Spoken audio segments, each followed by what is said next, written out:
I've heard like 3 years ago or 4 years ago, I've heard an interesting story about the guy in Canada who actually he was in a state of somnambulismus, or it's also like sleepwalking, and he drove 20 kilometers to his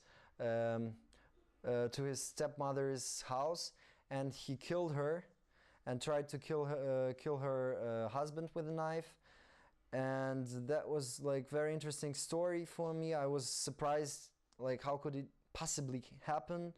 I started Google a little bit, explore this thing, the sleepwalking, or somnambulismus as it's scientifically called, and I asked my friends of mine, and the other guys probably they also had, like, you know, I asked them whether they suffered from this thing, and they told me that it's actually possible. I've heard a lot of things that people complain that their relatives or their friends, they all like have sometimes this thing, and later on they, you know, when they grow up it disappears.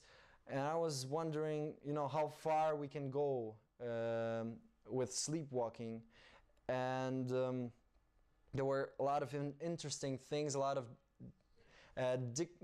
interesting cases, but the most interesting was and the most, I would say, awkward. It was in France in 19th century. It was, I think, 1880 or something, the year 1880, and I used this story as the prototype, as the basics for my screenplay and for the film. And I just don't want to spoil. I just don't want to spoil and tell what happened there. You're gonna find out later on.